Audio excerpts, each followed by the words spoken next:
with coverage you can count on. This is WNEN TV5 News. Tonight, the 5-year-old Minnesota boy taken with his dad to a Texas detention facility is back home. Homeland Security officials say the boy's father entered the country illegally. Their lawyer, though, says the father entered the country legally through guidelines for asylum. As Omar Villafranca reports, it comes as demonstrators in Minneapolis are calling for Target's new boss to take a stance against the federal immigration agents operating in the Twin Cities. Michael Fidelki spent his first day on the job as Target's new CEO at a North Texas store rather than at the company's Minneapolis headquarters. Target! We thought we told you, ICE out of Minnesota. Where demonstrators called on Fidelki to use his new power to speak out against the Trump administration's immigration enforcement actions. We are asking you, Michael Fidelki, to be brave with us, to stand up and say that what ICE is doing is not right. Businesses here in the Twin Cities say they've been hurt since Operation Metro Surge started 2 months ago, saying workers and customers are afraid that they'll be picked up by federal agents. With the front door reinforced and the blinds closed, this Minneapolis family stays hidden inside this home. The couple from Mexico did not want to be identified.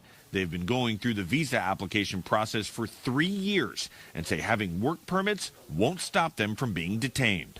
When it comes to the worst of the worst, I'm on board. In her first sit-down interview since federal agents descended on the Twin Cities, Hennepin County Sheriff Dewana Witt tells CBS News she wants to find a solution with President Trump's border czar Tom Homan, but adds that the behavior of some agents is not helping. The reputation of all law enforcement, whether local, state, or federal, is tarnished. Witt says she has yet to see evidence of any ICE drawdown here. Omar Villafranca, CBS News, Minneapolis. And in her CBS News interview, Witt said more people in law enforcement should speak up about any wrongdoing they see by officers, specifically when it comes to the deadly shooting of Alex Preddy. Tomorrow, 2 of Renee Good's brothers are expected to speak in Washington during a public forum held by 2 Democratic senators on Capitol Hill. Also tonight, U.S. Homeland Security Secretary Kristi Noem says effective immediately, every DHS officers deployed to Minneapolis will be issued a body-worn camera to increase transparency. Noem adds the funding is available. The body camera program will be expanded nationwide. And snow continues at this hour. However, it is much lighter than it was at times early this morning. Traffic flow also seems to be working better as well.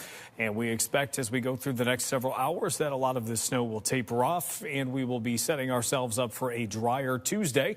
But in the meantime, the flakes will continue to fly. We're not really seeing much of it accumulate out on the roads, but occasionally visibility is dropping between about 2 and 4 miles. Most of the area between about 3 and 6 at this hour. As far as your IP camera goes here, we take a look outside of downtown Saginaw, sponsored by Wallside Windows. Seems like we've still got some flurries, but overall the snow not terribly heavy. And temperatures are cooperative for any road treatments that have been going on, with most of us right around the middle to upper 20s this afternoon. It seems like we've got 25 in Midland, 25 in Saginaw, slightly cooler in Bay City at 23, MBS at 24 in Bishop there too, Oscoda and Tawas City, as well as Port Hope, all at 23. Wind chills mostly in the teens tonight.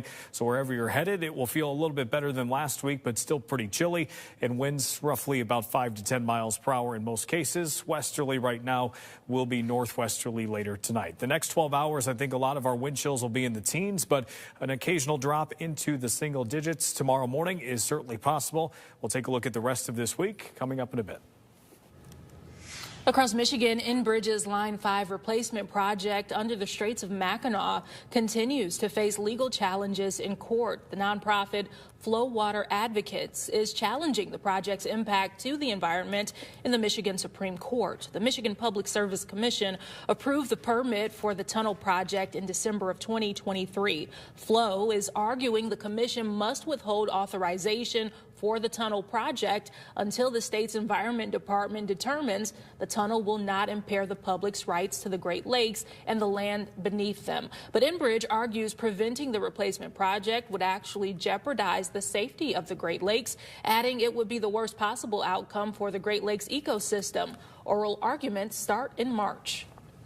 A package of bills is moving through the state capitol to crack down on robocalls and phone scams. If passed, the legislation would set strict rules for calls and texts, banning caller ID blocking and misleading numbers. It would also give State Attorney General Dana Nessel the authority to investigate and bring civil actions for robocalls, including fines of up to $75,000. The package passed the state Senate on Friday and now heads to the House for further consideration. Your opinion is needed on how to improve our roads. The Michigan Department of Transportation opening a public survey on transportation safety across the state. MDOT is updating the Strategic Highway Safety Plan to help identify traffic safety challenges and to develop ways to move toward zero deaths on Michigan's roadways. You can find that survey by visiting the Hot Link section at WNEM.com.